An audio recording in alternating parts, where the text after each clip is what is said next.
Hello friend, क्या आपने Colgate से फेविकोल बनाया है? नहीं बनाया तो इस वीडियो को ज़रूर देखें। आज मैं कोलगेट की सहायता से फेविकोल बिल्कुल मार्केट जैसा बना के दिखा रही हूँ। आप देख ही सकते हैं, इससे हर तरह के कागज़ को आप जोड़ सकते हैं।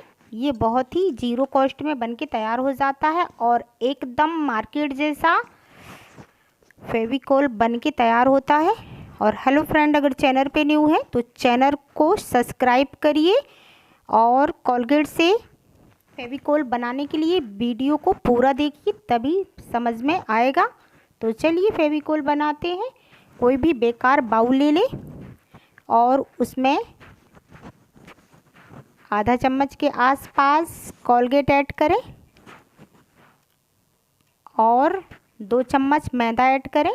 ध्यान रखें, यहाँ पर मैदा का ही यूज करना है, यहाँ पर आटा का इस्तेमाल बिल्कुल ना करें। और 2 चम्मच मैदा ऐड कर दें और अच्छी तरह से मिक्स कर लें और थोड़ा सा पानी डालकर इसका घोल बना लें। ध्यान रखें, मैदे में एक भी लम्स और गोलियां बिल्कुल भी नहीं होना चाहिए। इसको 10 से 15 मिनट तक इसी तरह से फेंटती रहें और फिर आधा चम्मच नमक ऐड कर दें और सिर्फ 10 मिनट के लिए इसी तरह से घोलें। अगर घोल आपको पतला लग रहा है तो 1 चम्मच मैदा और ऐड कर दें और इसी तरह से चलाते हुए इसको घोलती रहें।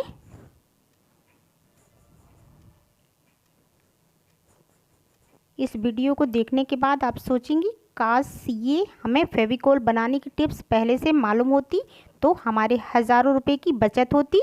और इसी तरह से घोलती रहें। एक भी लम्स और गोलियां बिल्कुल भी नहीं होनी चाहिए। जिस तरह से फेविकोल एकदम चिकना होता है उसी तरह से इसको घोलते हुए चिकना कर लें।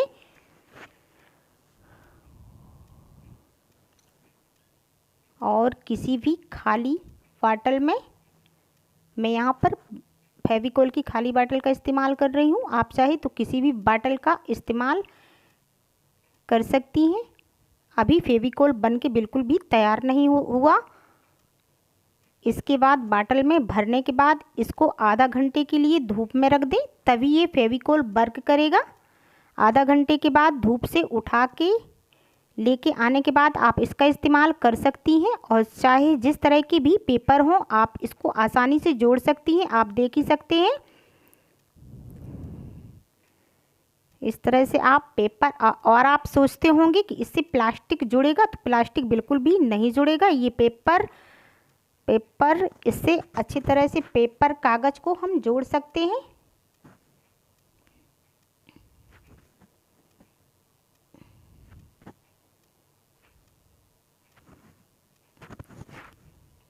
इस तरह से आप चाहे जिस तरह से पेपर और लिफाफे को भी जोड़ सकते हैं और बना सकते हैं।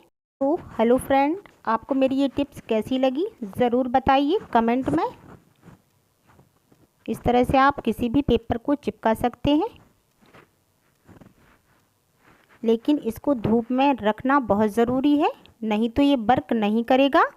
और अगर आप धूप में नहीं रखना चाहते तो इसको गैस में गर्म कर लें और 5 मिनट तक पकाएं, तो अच्छी तरह से ये वर्क करेगा। और अगली टिप्स मेरी यहाँ पर टूटे फूटे कंटेनर को लेकर आती है। देखिए, हमारे कभी कभी कंटेनर हो या फिर मग हो और या फिर बाल्टी हो, हल्की सी दरारें आ जाती हैं और थोड़ा थोड़ा सा पानी रिसने लगता है, तो हम इसको बेकार समझकर फेंक देते हैं।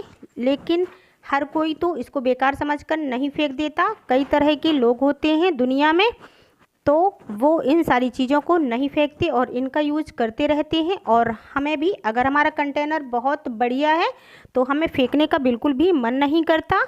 तो मैं आज इसीलिए इन टूटे फूटे प्लास्टिक के कंटेनर को जोड़ने का तरीका शेयर कर रही हूँ। देखिए, मेरा हल्का सा कंटेनर दरार गया है और थोड़ा थोड़ा सा पानी निकल रहा है और मुझे इसे फेंकने का बिल्कुल भी मन नहीं कर रहा। आप नेल पॉलिश ले लें और नेल पॉलिश को कंटेनर में लगा दें। ध्यान रखें, यहाँ पर नेल पॉलिश को 2 से 3 बार टूटे हुए स्थान पर इस तरह से गाढ़ा गाढ़ा लगाना है। आपको यकीन नहीं होगा, हमारा कंटेनर एकदम जुड़ के तैयार हो जाएगा और आप पानी डालेंगे तो आपका एक भी बूंद पानी कंटेनर से बिल्कुल भी नहीं गिरेगा। ये मैंने ट्राई किया है, फिर आपको शेयर किया है। चाहे आप मग या फिर बाल्टी भी इसी तरह से जोड़ सकते हैं, और भी प्लास्टिक के कई तरह के बर्तन भी इसी तरह से जोड़ सकते हैं।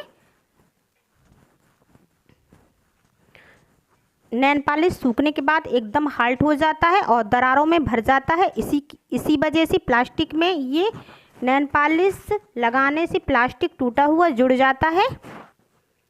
इसको एक बार ज़रूर आजमा कर देखें। फिर को लेकर आती है। देखिए, बर्नल की सफाई तो हम हर रोज़ करते हैं और यूज करने के बाद इसी तरह से गैस को जलाते हैं, तो कभी कभी हमारी लौ एकदम लाल पीली जलने लगती है। हमें बिल्कुल भी समझ में नहीं आता कि ये किस कारण हो रहा है। अगर इस तरह से लाल पीली लौ जलती है तो हम तुरंत ही बर्नल की सफाई करते हैं, लेकिन इसका ध्यान बिल्कुल नहीं करते कि हमको चूल्हे के अंदर की पाइप की सफाई करना बहुत ज़रूरी है, क्योंकि उसमें जंग आने लगता है और जितना भी कचरा खाना पीना हम बनाते हैं तो उसके नीचे छेदों से अंदर जाने लगता है। इसकी वजह से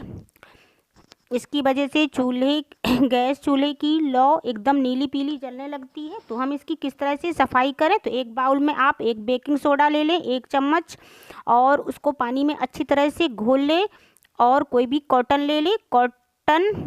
कॉटन पे स्पून या फिर किसी और पतली चीज़ पे कॉटन को लपेट लें और इस तरह से गैस चूल्हे की सफाई करें।